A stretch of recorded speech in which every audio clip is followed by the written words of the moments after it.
The views and opinions expressed on this program are those of the participants and do not reflect the views of BronxNet or the program underwriters.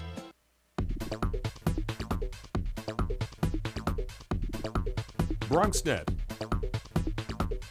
Your voice, your views, your vision.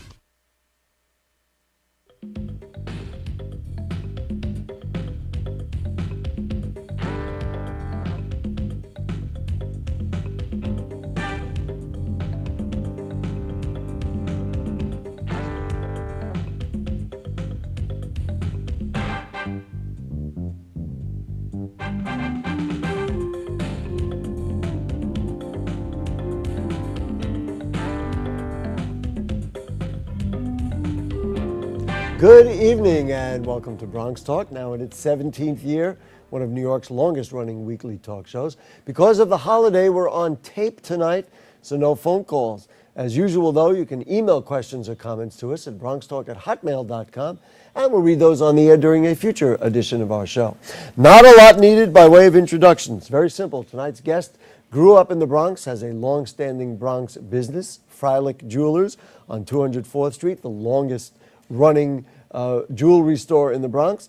And he also has a fascinating hobby. He takes underwater photos while scuba diving. And I can tell you this is going to be a wonderful sight to see. So stick around and let's enjoy the fine work. Not jewelry repair and jewelry selling that he does very well too, but the underwater photography of Alan Freilich. Alan, nice to have you. Thanks for joining us. Gary, thanks for having me. So how did you get started taking pictures underwater? A nice Bronx boy like you. How did it happen? Like many of us our age, we watched Sea Hunt on TV with Mike Nelson. And I always had a desire to see what was under the ocean. And we're talking about the early 60s or so. Early 60s. Right. And in 1979 or 89 or so, we were in Bermuda, and a friend of mine said, let's try it, and we did. And we loved it right away, and immediately got training at Reynolds Channel in Long Beach, New York, in Long Beach, and certified and got in New York water. That's where most of my diving is usually done. And so, was it a love of scuba diving first, or a love of photographs, or did you scuba dive and then say, oh, let's take pictures because there's so many great things? How did you put the two together? That's a great question. The reality is that people who dive really want to blow bubbles and see what it's like to see what's underwater.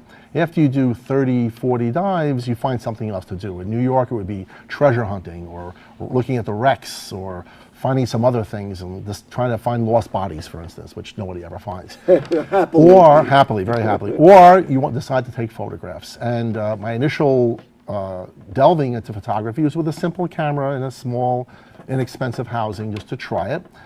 And was the idea to go underwater, or you were just taking pictures like I any of us? didn't know an f-stop from a shutter speed. I didn't want to know anything about cameras whatsoever. But with underwater work, you had to actually learn how to use a camera and the shutter speed and all those things. I had no knowledge about photography, but underwater photography makes you learn about it, and that's what I did. How deep do you go, and we're going to show some just spectacular photos, but how deep do you go when you take these photos? In New York in the past, when I dove a lot in New York, the maximum depth off the beaches would be 30, 40 feet. In the Caribbean areas where I go most of the time now, we go, let's say, between 30 and 120. But I find most of the critters I want to see at 60, 70 feet, and sometimes at 15 feet.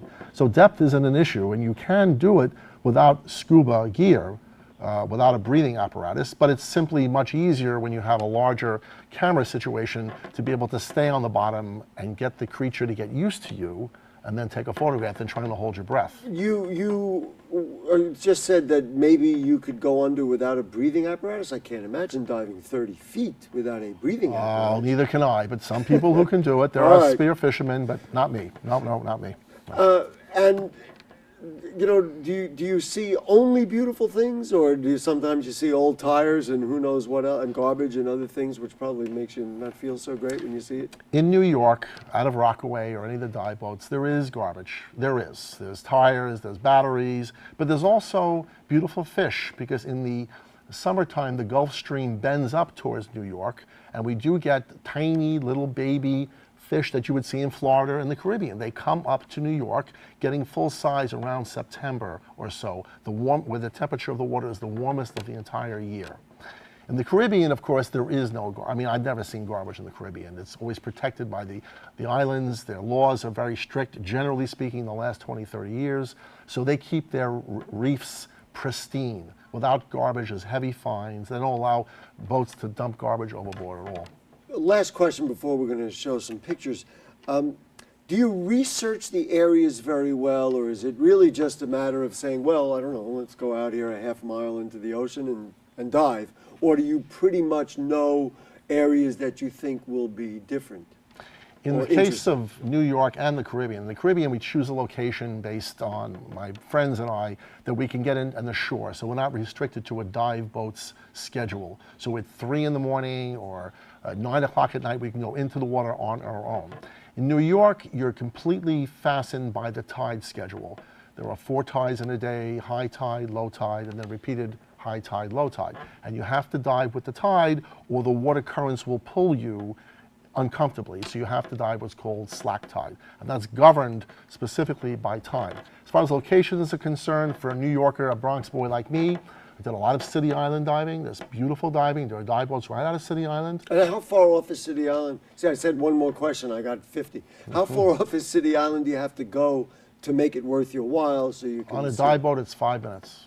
5 minutes out, 5 which is minutes about how out. far off? Like a mile or 2. Executioner's Rock. There's a whole bunch of different places. And for those that don't take photography or not interested, there's lobsters to catch. There's all kinds of stuff, and you eat them. How often do you go? And now I want to show these pictures. New York, yesterday was the first time I've been in New York water for quite some time. Most of the time I tend to the Caribbean. To get these kind of pictures, you're not going to find them in New York. And how often do you go? Twice a year, 10 times a year? It's now Once a approaching month? 4 times a year. 4 times a year. Right. All right. So we're going to do it, and we'll be able to talk while we're watching Definitely, these. We're just sure. going to. So let's, folks in the booth, Jane and Michael and everybody, let's roll some Will of the these music photographs. be on too? I hope the music No, will be on. we don't have music. We're Oh, just going okay. to show the Sure. pictures, and you and I are going to talk. So tell me, what are these pictures? Uh, And where were these taken? These are in Curacao, and the first one was an anemone. The second one is a squirrel fish. And Tell me about what it is to take these photographs. You know, do you just go there? You said get used to some of the, you know, some of the creatures. Like you actually go hang around them for a little yes, in order to get a photo like this one that's on the screen right now, the fish can't be afraid of you. Some of these fish are very skittish, rightfully so. It's survival instinct. So it's a matter of breath holding and being calm and patient, and then taking a very large camera rig and the bubbles you're blowing is a whole bunch of combination of things to get the fish and the fishes not to be afraid of you. So it takes a bit of time and patience. That's a seahorse.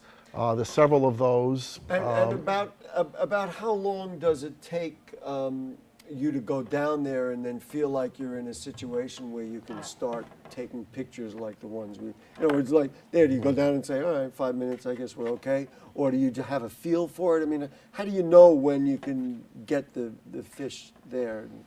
Well, in the broad scheme, for a new diver, you really should have 50 to 100 dives under your belt so you feel comfortable in the water. Mm-hmm.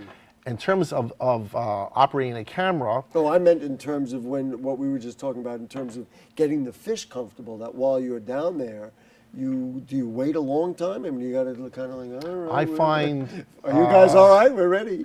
I find that the more relaxed I am, the more relaxed the fish are. Remember, we're wearing gear and bubbles, and it is a life issue. You want to make sure that your equipment's in good order. You have to take the camera and disassemble it from the boat and bring it out, set up all your dials and screws and everything to get it set, know where you're going to be going, and then slowly travel to find something interesting. Then you have to back off and make yourself very, very calm, or the fish won't be calm. It's like a dog. You have to be calm with the dog. You learn to do this by doing, by the way, we have an underwater apparatus here, which we're going to show you. You learn to do this by doing, or somebody taught you? I had an underwater Israeli photography teacher when I knew I began to get serious. His name is Amos Nachem, Israeli photographer. I took a few lessons with him to steer me in a direction. And then much reading and, of course, experimentation. And you keep on trying and adjusting things and trying to do the best you can. So can we show, now this is actually the apparatus that houses the camera. It's amazing. Right. Go I ahead, don't know let's which see what camera we I'll got show here. it to. Is it? This is good. Okay. Right where you are. What we're Michael, looking that's at okay, right? here is a housing to hold any brand of camera. If you hold it up just a little sure. bit. Okay, go ahead. No, this way, over where you sorry. are is good. Okay. Okay. I have a Nikon camera, but it could be Canon. It could be really any camera. And one does not need to have something as sophisticated as this. There are cameras that you can purchase for $400. Nowadays, the lenses that are being manufactured and the housings are so brilliant now that you don't need necessarily to go nuts on something like this. Can we zoom in a little bit and get a good shot of that? I'm sure zooming in on the camera. Right. So these are lights. I guess the lights are very bright. We assume. Well, okay, so very much like land photography, you need a flash to eliminate the darkness. And it is dark down there. Well, after 15 feet of water, red is the first thing to go. The color is gone. So at 30 feet, all you see is plain green. That's all you see underwater. If you have a flashlight, you'll restore the natural spectrum of light. But the light is absorbed by all the seawater. At 30 feet, which is 2 atmospheres, you really have very little color other than green and blue. And how do you know what's beautiful to shoot? Or then you put on the lights and you're able to do Well, it? this is a flash. These are flashes. We Right. aim them and we set the dials to the shutter speed and the aperture. Remember I said before, Right, of course. I didn't know anything. I had to learn it all. Right. And you press the shutter and the flash goes off, and you hope that you have the correct strength of shutter, of strobe. So you don't really, and we're going to show some more of those pictures, you don't really know where you're at as far as the picture goes. You just kind of are guessing and use some of your experience to get a sense of I what's would there? say so. In terms of the actual colors, no, I don't. The squirrel fish I knew from New York, the orange one from before, I knew because they appear in New York. I knew it was an orange fish, but many of them I don't know. But so how do you know you're getting a good picture? You just know there's fish there, and then It's the communication with the animal. I mean, again, I am a novice at this. Really? Even though I'm doing SI. Well, I there are can't wait to many get who- more experience. We Well, get some I'd more say, pictures. but I'm really looking on a fish to have him look at me and go, hey. And then I know I have well, a there was connection. that one that we had. That fish was looking right. There's a at couple more with that in there. Simply taking a fish shot, well, that's not what I'm looking for. I'm looking for the animal telling me something or telling the viewer a communication. Taking a fish shot, anybody can take a fish shot. When you say that, I'm not sure I Well- could even get down that low. But all right, let's show some more pictures here. We're gonna keep running that reel of. I just thought these were. So this was that seahorse we were looking at before, Right, there's a few of those. and this is a close up. How Interesting. much cropping do you do, or this This is how one they had come some out? cropping, and nowadays with digital photography, it becomes much easier than it was in the past. Right. This is called a drumfish, a very skittish fish, very hard to get communication with, I'll say.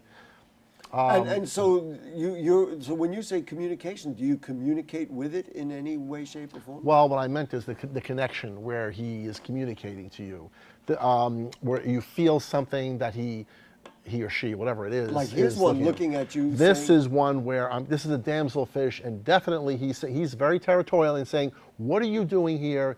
Get out of my space! I'm protecting my environment." Wow. But this moment, I got him, where it's just you see him and you see a real person. I think I see a real personality here. I could have a conversation with this guy. I am having a conversation. All right, let's. Can we go to the next step? These are just. This is a kind of a frenzy. There's this whole bunch of these fish going after something, and I found that a lot in Curacao. Maybe there was an egg birth or something, and maybe the fish gave birth, and all of these were eating immediately, and it caused a huge flurry, and I caught it at that moment, and I thought that was interesting. But again, my question would be what I was asking before, and that is, how did you know there was that moment, or because you couldn't quite see it as well? That was going on for about 10 seconds, so so I you- had a chance to get over a there and chance do to this. get it. This is a spotted eel, and Wow. deathly afraid he looks. This is how they breathe. They breathe like dogs pant. They open their mouth and breathe. There are very few creatures in the sea that really want to do you harm. The whole shark jaws thing is completely blown up out of proportion. And so you're not afraid. In other words, No. you see something like this and you're not afraid. Oh no, I am extremely close. There you go. Here we go. This is one of my friends, and just So, threw it in there. this You is can see the gear that you have to wear. He doesn't have a camera, but the breathing apparatus and the harness to hold the tank behind him, you can see that. This is the ugliest fish we've seen so far. Yes, so far, yes. I'm sure. I'll tell Bob you said and now that. how many people do you dive with? Well, the dive boat goes out, and there could be anywhere from 10 to 25, depending on how crowded the boat is. This is a favorite shot of mine. I mean, look at that guy's face. Now, what is that? Really, I have no clue. I forgot. I We think don't it's know it. well. I think it's a damselfish. I could be wrong. Any experts watching, please don't call me up. But his personality. Clearly, we have a shot of a face here. This man means business. He's protecting. When you look at these pictures, do you say to yourself, "I want to do more of this," or are you looking and now you say, I want to do something else, or I Oh want to do no! something I want to correct every one of those. I have correct. To oh, Help me here. This has just sparked me on. I stopped my diving for about 15 years, and a friend of mine talked me back into it again, and I realized now how much I missed it. I just got busy with work, and I just life moves on. Real life, and then I realized how much it is, and there is still an avenue for. Everyone has a camera. Everyone can take pictures now. Everyone does YouTube. Everyone does a video. But getting the right shot where anybody can respond to it, that's what I'm trying to get, where you can have a visceral reaction to the photograph. You feel like, wow. Well, like that. Well, for one me, that fish, was for me. Yeah, I like that one. Now, the camera that you use, is it any more or less dramatic than anybody's, the Yes. Nikon D40, let's say? Well, or- no, but it is very much, it's a Nikon D700. The issue is on these cameras that you're able to change different lenses. This camera is set up right now for a 60 millimeter macro, which means I can get this far away from a fish and have him in focus. Most of the point and shoots won't do that. But again, I did not start with a camera like this. I started with a beginner's type thing. Actually, that brought up something fascinating. Hold that up again. Sure. And so in some of the pictures we took, I guess because of the technology that's available, we're always assuming you could just zoom in. How far away were those fish from the camera? There is no zooming underwater. It does Really? not work. Oh, right, of course, because you'd have to shoot through the water. The water column absorbs all the light. Right. These strobes, as super powerful And as they are, it would also distort the image. completely distort I the hadn't image. thought of that, You of have to course. be very, very close. And when you think you're close enough, get closer. That's what you have to do. So hold that up, and Well, let's. sure. How close was one of the fish to Well, if we was look it at like that, right here? I would say so. And if not sure, I would point my strobes correctly. In water, it's buoyant. I'm holding it now. And I would go through the viewfinder and wait for him, decide if he's friendly, and then click the shutter. Wow. And then I hope that that's what it is. And if it isn't, I move away. Do you review the pictures while you're down there, or you just shoot away and then go Once up? with digital photography, that makes it. In the old days, it was film. You had no idea what you were doing. Right. This is So you a could go down dream. there. Just to interrupt, excuse me. You Sure. could go down there. You could shoot 10 rolls of film or whatever you did, and go up and said, "Oh my God!" I didn't have the thing Oh, right." it happens so many times. Right. Or the roll will be blank. Or I left I forgot to turn the switch on over here to control it. Oh, but you could see it right away and try to make a correction. Back then, you're Right. home and it's over. Always happens. Sure. And when you go with how many people? On the Caribbean trips, I try to go with 1 to 5. This Curacao trip, 5 people went. It was just a matter of happenstance. And they're all photographers as well? No, You said several there was one are. gentleman who wasn't. One gentleman is switching over to videography from stills. But I believe on my group, I'm the most serious nut. I have a purpose. Which is a conflict. Yes, well, it is, because we did, I and a person in that photo, we did a 4:30 dive in Curacao when there was nobody around whatsoever to Right. get the the dawn creatures coming out. There are different creatures that appear different times of the day. The ones waking up into the new light, you can try to get them. Is there a time of day that is preferred? In other words, you know you do it at dawn or late in the day, or so low underneath it doesn't matter what's going on. It matters greatly. At night, all of the night creatures come out, and that's my favorite time to dive, is at night. Dead darkness. Really? Absolutely. And does the nighttime impact your diving? Or I guess It's a little bit because more, you go, well, no, it's more challenging because you can't see anything, so you have to use a separate light. I have a gizmo here. These things here, these strobes have separate lights, and it's more challenging because you don't know where you are as much as during the day where you can see. At night, you have to watch where the anchor line is, because remember, we do have to come back on board the boat. Right. You have to get back. So there is extra things to do. Did anything untoward ever happen, either interacting with a fish or something down there, or with the scuba, or is it really, if you know what you're doing, it's reasonably safe? In order to go in the water, you get a certification. I recommend anyone who's thinking about this in the Bronx. There are several places where you can get a resort type dive where they'll take you introduction to scuba. You can give it a try, see if you like to put your face in the water, and from there you can decide to take dive lessons. You need basic, generally good health. That's all you need to do this. We want to look at more pictures. I'm only laughing because you say the first thing is you got to put your face in the water. If you can't do that, scuba diving is probably not for you. It's happened to us. We took some friends and they didn't want to put their face in the water. All right, so what do we got here? What is this? That's another eel shot. An eel. Yes. Okay.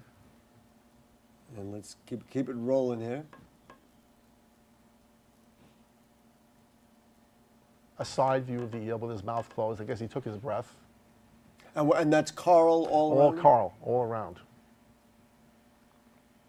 You must have seen some unbelievable things other than coral. Oh, sure. I mean, there's another favorite shot of mine. Why is that favorite? I guess, again, these damselfish are extremely territorial, protecting their environment. And I caught him at that angle where I see his eye and he's looking at me. Now, what is this? This is a peacock flounder. It's hard to make out. The next shot will show him a little bit clearer. He completely blends into his environment. Which is fascinating because, of course, there's not a ton of light down there. Well, wow, look at that. And that's what he just moved a little bit. And there's his two eyes on the top. And I just thought it was interesting, the two shots. Fantastic. I mean, that really is. It's much like if you were to go in the jungle and see a creature that somehow it blends in. Sure. And what is this? The next series of shots are coral, but in different patterns. I had thought maybe I would take one of these and blow it up to a wall size, if my wife would like it. I have to tell you, any of these could be blown up. These are just beautiful and fantastic. See, it's all the same coral, but the way the light hits the coral, it shades a little bit differently. Now, did you do anything to that, or you figure you just keep shooting different angles, and honestly, you just kind of hope for the best? Because it's not running away anywhere. Now, wait, hold on this one. Right. This one is beautiful. What is this? This is an anemone like we saw in the very first photograph. This is an anemone shrimp.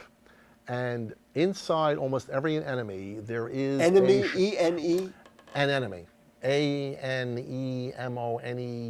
Anemone. Okay. All right, we'll look it up. It's not a spelling bee here. And I have several shots of that. And I only wish I put on a 105mm lens to get even closer, because you can get closer. And now, does that creature move at all? Oh, definitely. Wow. Definitely moves. So you got to capture it. This is a, it doesn't matter what it is. It's a parrotfish.